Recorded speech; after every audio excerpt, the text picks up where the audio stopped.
Assalaamu calaykum. Barnaamijkan maxay naga sheegeen waa barnaamij taxane noqon doona oo maalin walba oo Arbaca ah aan soo tarjumi doono qoraal ay dadka Soomaalida ka qoreen dad booqday qarniyadii hore ee dhulka Soomaalida. Maanta ayaan waxaan soo tarjumay warqad uu qoray John Kirk oo ahaa sahamiye iyo diblomaati British ah. Xilliga uu waraaqdan qorayay sanadii 1873 ayaa ninkan waxa uu ahaa qonsulka Britain ee jasiiradda Zanzibar. Waraaqdaas ayaa waxa uu qoray markuu ka soo laabtay safar uu ku tegay qaybo ka mid ah dhulka Soomaalida, isagoo muhiimadiisu ahayd inuu bal soo ogaado in ganacsiga dad la addoomaysto uu ka jiray halkaas.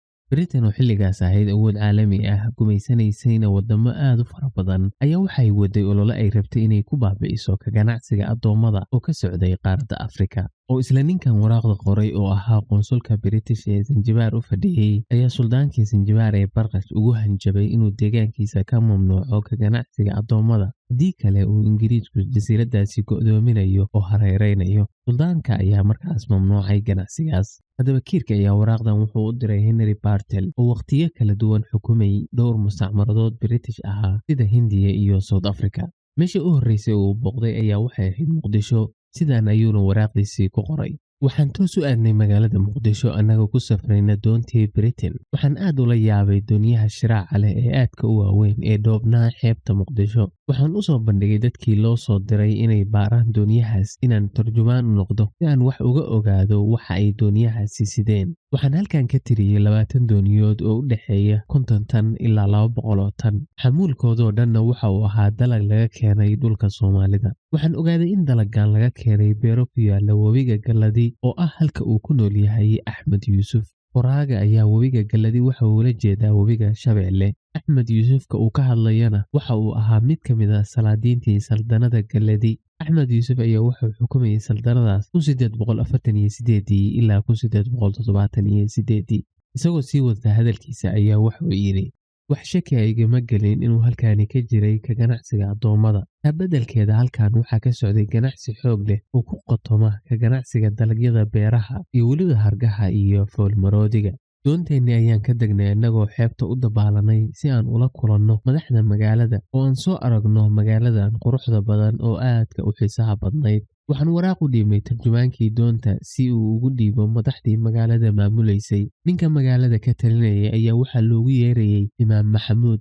Dadka xeebta joogay kulligood waa ay hubaysnaayeen, laakiin sidaani waa caadadooda oo umaysan muuqan inay u dan leeyihiin inayna dhibaateeyaan. Aad ayay noo ixtiraamayeen dadkii na soo kaxeeyey. Waxay la yaabeen inaan raadinaynay meel uu ka jiro ganacsiga addoommada oo ay nagu qosleen markaan weydiinay. Markaas kadib ayaa wuxuu u dhaqaaqnay dhanka Marka, taas oo ay doonteenu ku soo xiran weyday. Markaas oo aan goosanay in waqtiga noo haray aan ku tagno Baraawe oo aan halkaa ku degno. Inkastoo aan qaraarkaas ka qoomamaynay maadaama ay Baraawe ahayd midda ugu dhaqdhaqaaqa yarayd 4 magaalo ee xeebta Banaadir ee kala ahaa Warshiikh, Muqdisho, Marka iyo Baraawe. Marka waxaa joogay 19 dooniyood oo lagu rarayay dalagyo beereed lagu soo raray geel oo ka keenay beeraha webiga Galadi. Baraawe markaan gaarnay kumaana arag wax dooniyo ah oo taagnaa oo magaaladan lagama dhoofiyo dalagyada beeraha ee waxa laga dhoofiyaa hargaha iyo foolmaroodiga ama ilkaha maroodiga. Iyadoo xilli sii horreysay ay dooniyihii alaabtaasi waday u dhaqaaqeen dhanka jasiiradda Zanzibar. Markaan arkay inay dadkuna soo dhaweynayeen ayaa waxaan go'aansanay inaan gudaha u sii galno dhulka Soomaalida muddo maalin ah. Subaxii xigay ayaa waxaan ka haysanay nin haga ah oo wadadana tusa. Waxaan soo marnay dhul calaamadaysan oo la xayndaabtay lana moodo beero, laakiin waa dhul ciid ah oo aan geedo badan lahayn. Waan la yaabay waxa dhulkan loo calaamadaystay. Waxaa la ii sheegay in markuu roobku da'o uu dhulkan isu bedelo beero khudaarta iyo qaruhu ka baxaan. Geedaha aagaan ah ayaa ah kuwo igu cusub, qaarkood ayaana sii qaatay. Markaan dhaafnay carratuurka ayaa waxaan gaarnay dooxada Baraawe u dhow oo u dhiganta dooxada Dimashq. Dooxadaas oo aad u weyn ayaa waxaa ka buuxa geedo gaagaaban oo ah kalaaska Mimosa.